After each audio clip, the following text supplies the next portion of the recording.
Welcome to Smart Money Simplified with Brent Mekosh from the Wealth Stewards. In this podcast, Brent discusses some of the most important and interesting topics of the day as they relate to finance, the economy, and beyond. Now, on to the show. Hello and welcome to the Smart Money Simplified podcast with Brent Mekosh. Brent, it's really good to be with you again. How are you? Bill, I'm doing fantastic. Just so much stuff going on in the last couple of weeks. It's been amazing, but I'm doing very well.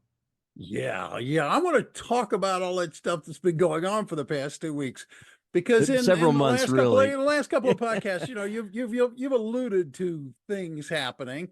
Yep. So let's get down to what's going on. Let's start with just the basics.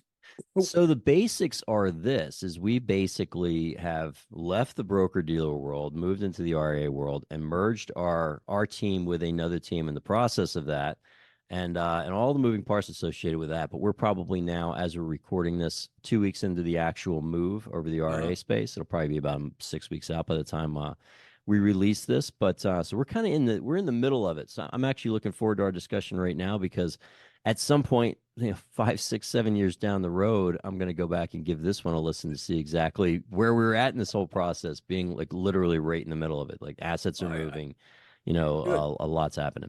Well, I want to back you up for 1 second, because you talked about going from broker-dealer to an RIA. And I just, for those who aren't familiar with what that means, why don't we start there? What do you mean by that, Brent? Yeah, so the broker-dealer, if you're thinking of in the investment advisory world, there's two main channels. There's the broker-dealer channel, which is fundamentally the sales channel. And there's the registered investment advisor channel, which is fundamentally the advice channel. Now, I am a CFP, so I've been operating in a fiduciary capacity, but in broker-dealer world where I came from.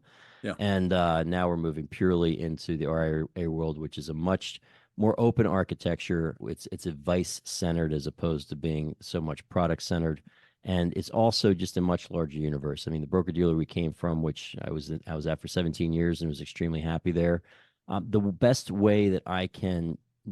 analogy I can give is we were in a very beautiful walled garden, and inside that garden there was a lot of very good offerings, and I feel like we were able to bring a really solid amount of both advice and investment solutions to our clients. But on the other side of those walls is an entire universe which is much broader and much larger, and allows us to really custom tailor our solutions to fit each individual client. We're not limited by what's inside the garden. If we want to add some other flowers that may not be in this garden, we're free to do so. Well, you kind of hinted maybe the answer to this, but what was the motivation for making the change? What was the impetus? If you'd asked me a year ago, would I be here having made this move? I would say no, because my old broker-dealer was extremely happy there. I was there for almost 17 years. I can't say enough good things about them. I had a great relationship with the regional management team. Really did believe in the overall the culture of the firm. But what got this thing rolling was I started to look very closely at my team, and they're amazing. We've got Andy and Kayla in here who have been with me a very long time and do an absolutely tremendous job. But it became really apparent that we needed to add some depth to the bench where we're growing. We needed to have additional support. Along those lines, there's another friend of mine that I've known for about 15 years at the same broker-dealer that I was. And we were each other's catastrophic succession. So we knew quite a bit about each other's business. And we'd get together very frequently and talk about just what was going on and all the national conferences. We'd hang out together. And I knew this guy and what he was doing very well. And so we threw the idea out there probably about a year ago now of what it would look like if we merged our teams together. And it was kind of casual talk at first. It really started at the last national conference we had, which was April of 2023.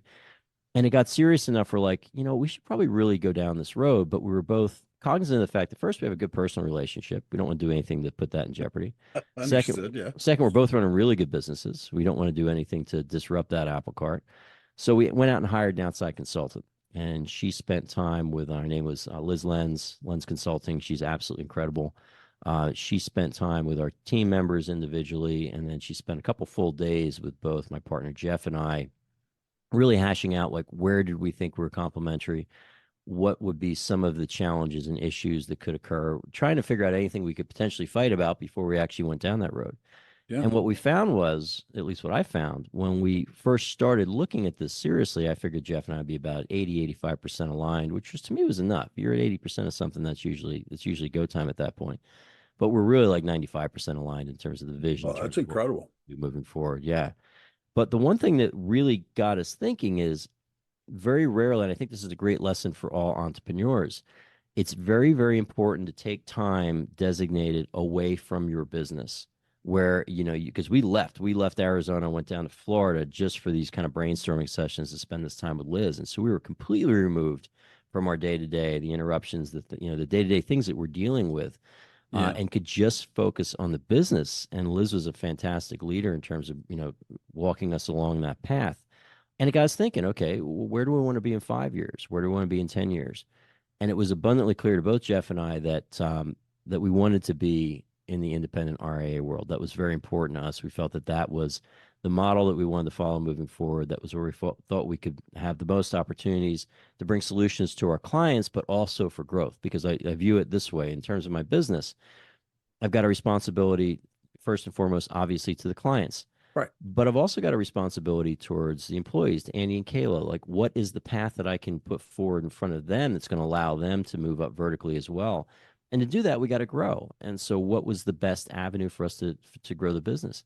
And so, once it became clear we wanted to go RIA, the conversation between Jeff and I was basically, all right, do we just merge the teams now, stay in our existing broker dealer, it's independent broker dealer platform that we were on, Right. or do we rip this Band-Aid off and just go? And we both decided, you know what, if we're going to do this thing, let's do it now. And that's when it became really clear. All right, we need to explore what this path would look like moving forward into true independence, and that's what we chose to do. Yeah, growth is is always something to be desired. So what kind of growth are we talking about as a result of this merger, if you will? What it does, being a truly multi-custodial RIA, what that means is that we can choose to, custody client money wherever we want to. Our primary custodian that we've chosen for a variety of reasons was Fidelity, but there's actually some assets in our business that are going to have to go to Schwab. Some are going to have to go to Goldman Sachs, and we've got an opportunity to choose who that custodian is. It allows a couple things. First, if we have a potential client or a relationship that might be very embedded in one ecosystem, like whether it was Fidelity or Schwab or Goldman Sachs, we can actually plug into that and have the ability to service that client across multiple custodians. That's a big thing. The other thing with us in terms of offering solutions was we do a lot of securities-based lending. Lending's a really, really big part of our business. If you ask a lot of business owners, like, who is their most important person, in a lot of cases they're going to say their banker, because they're providing them with capital. And although securities-based lending that we do is a little bit different than that, the ability to access capital quickly, very easily, is an important thing for our clients. And in the world we came out of, we were competitive. We had, we would be able to do that on a fairly competitive basis. But now in this independent RIA space, as opposed to just our broker dealer telling us what the rate's going to be for this specific client, we can have multiple lenders competing for that business. And some of these loans we had to bring over into our new world, and the rates that we're bringing to the table are more competitive than what we left. And we wanted to bring that, that level of competition into our business. And so that's another thing. And also you look at, again, the alternative investment space is a big one for us. We had, it was in the 29 to 30 realistic solutions that we could offer at the old broker dealer, where literally now the world is our oyster. We have the capacity to explore a number of alternatives that we never would have had the opportunity to look at before. And so there's a lot of, I'm maybe getting into the technology. We can talk about that a little bit, but that's a lot of the kind of things that led to our decision making. When you talk about alternative technologies, what do you mean by that, Brent? Well, two things there. First, alternative investments. That was my screw up on the question. But yeah, basically non-traditional asset classes. So in the sense that most people, when they think of wealth management, it's changing today, particularly among your extremely affluent investors and clients. But when they think of that, they're thinking of stocks and bonds. How much Google or Microsoft or particular this index, this large cap, small cap, that type of stuff. Do I want to have in a portfolio? How much fixed income do I want? But if you look at the size of the United States economy, publicly traded companies are only about 1% of that. So if you're looking at just publicly traded securities, I mean, you're missing, 95%, or if not more so, of what's happening out there in the world. So an alternative investment can really encompass a couple things. It's a non-traditional asset class. So perhaps it's private placement real estate. Maybe it's, market neutral funds, arbitrage funds, Mm-hmm. different commodities-based investments. All those would fall under that umbrella of alternatives. It's a very generic term for what is just a massive, massive, pool of potential investments. But what you're finding today is, particularly in the last couple of years, and large institutions have known this for a while, and it's now just kind of trickling down into the rest of the industry, that your most durable portfolios that at least have been able to withstand kind of years like we just came out of in 2022, they tend to include a larger and larger percentage of these non-traditional assets, assets that are not that people don't. When you turn on the news at night and you see the stock market is up or down, well, that might have zero relevance to what some of these alternative asset classes are doing in the longer term in terms of building wealth.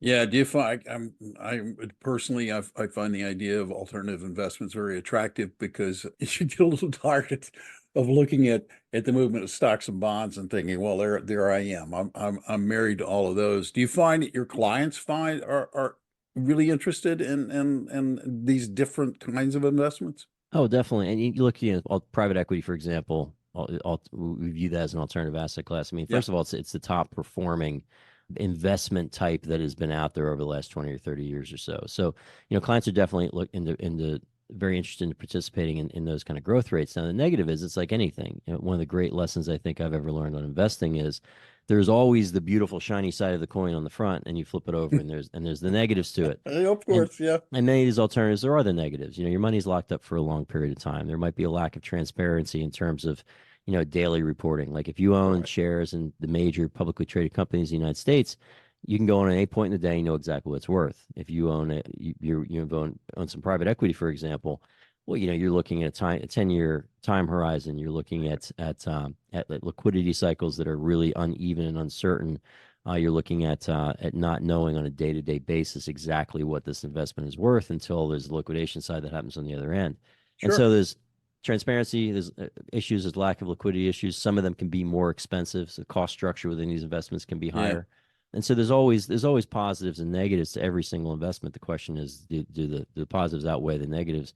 And that's depends on the client, depends on what they're after. Yeah, and like you always say, and every financial advisor who understands what's going on says, this depends on the individual. This Totally. depends on, right? It depends on them. Not every investment's fit for everybody. Nope. We have stuff different investments that I thoroughly believe in, that I think bring a ton of value, but only to a very limited part of the client book, because because the negatives associated with them are just things that clients either don't want to tolerate or can't for a Yeah, variety of reasons. well, it's So yeah, true. there's no one size fits all, and that's another reason for the jump, is we felt that we could offer a lot more bespoke solutions to clients, with this larger universe of larger opportunity set out there, is a larger degree of things that we can advise on for sure.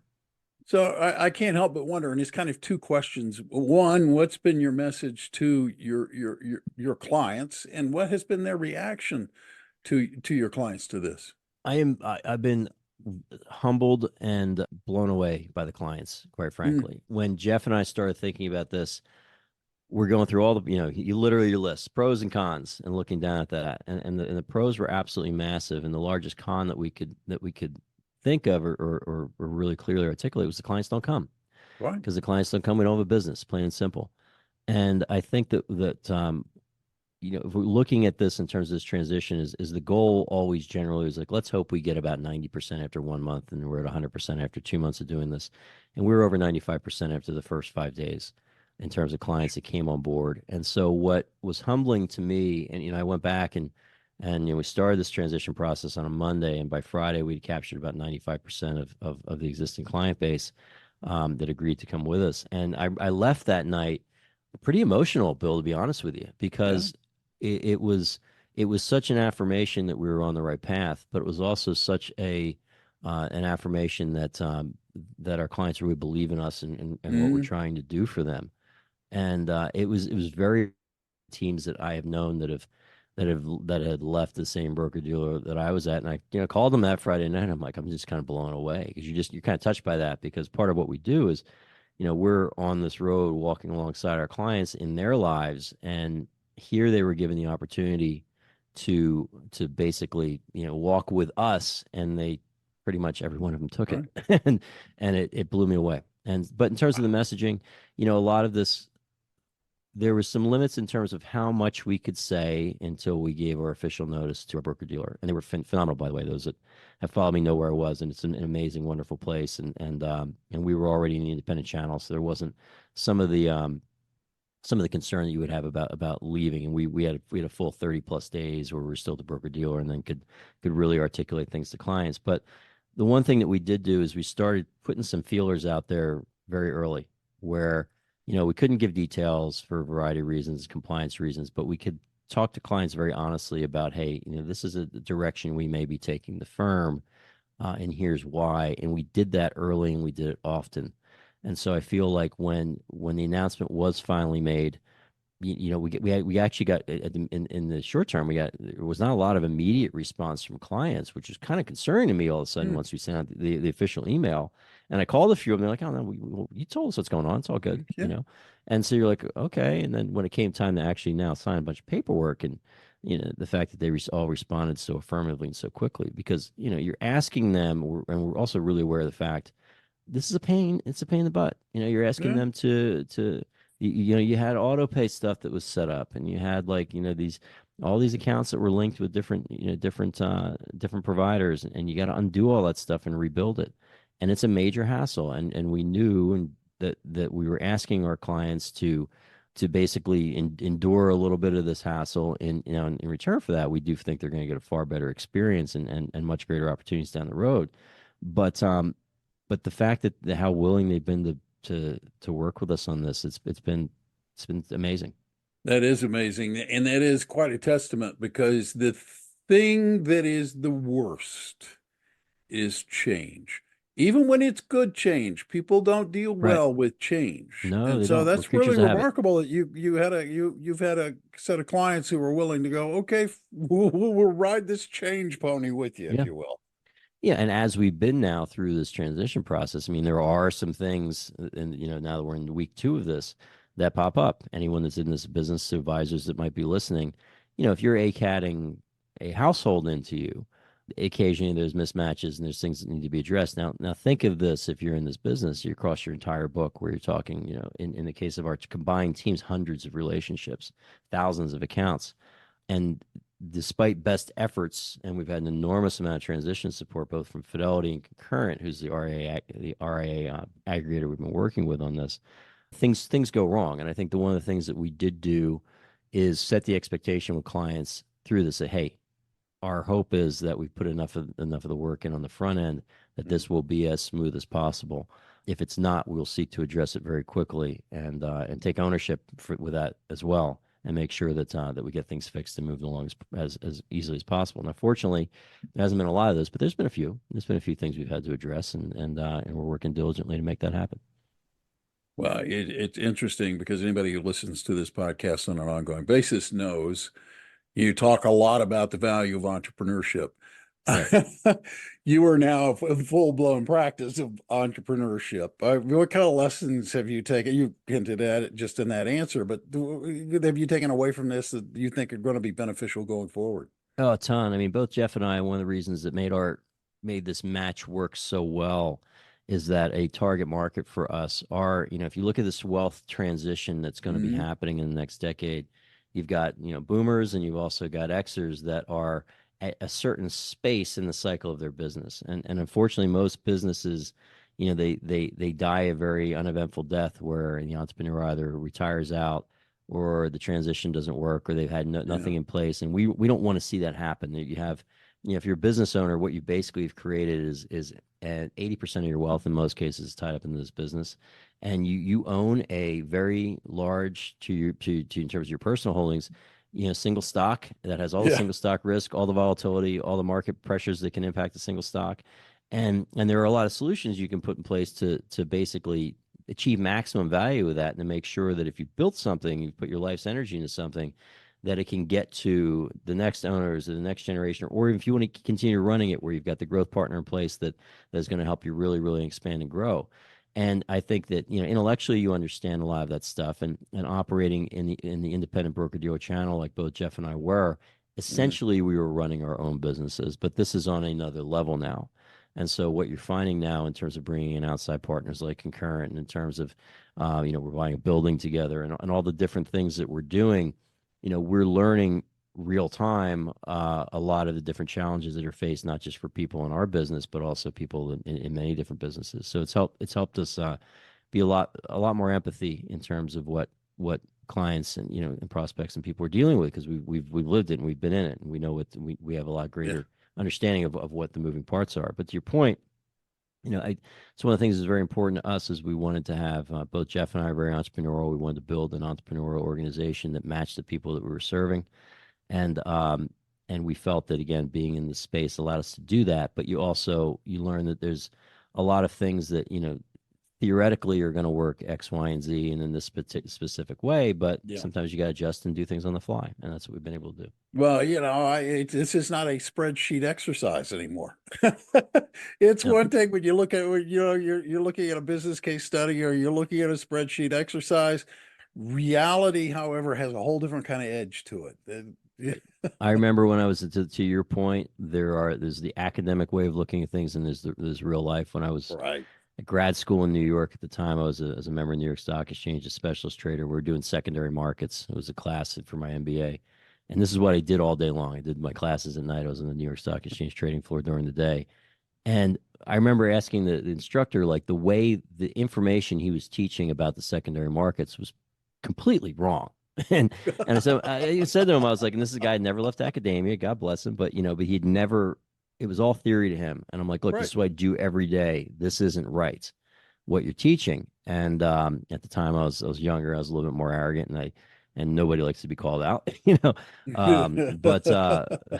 but yeah, I think that is life. You have how things are going to work, and then you have how things actually do work. I think anybody that has kids can attest to that. And the business is very much like that. I mean, all these entities are collections of human beings, and they're collections of the people with different ideas and agendas, and you got to get everybody kind of on the same bus together, and that usually works the way it gets in the direction you think it does, but how you get from A to B often differs in reality than what you thought it would be. Yeah. Well, this is great, and I it's terrific. It's exciting.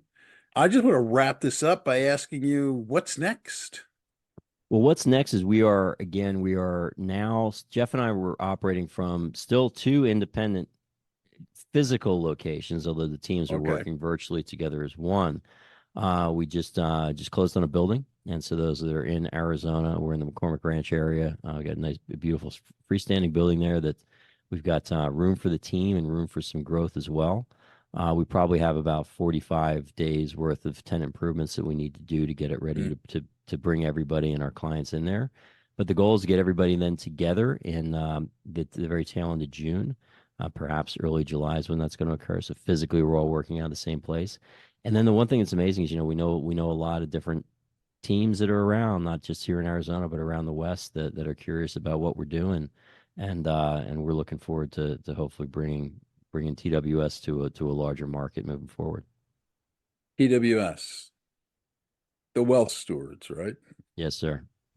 Very good.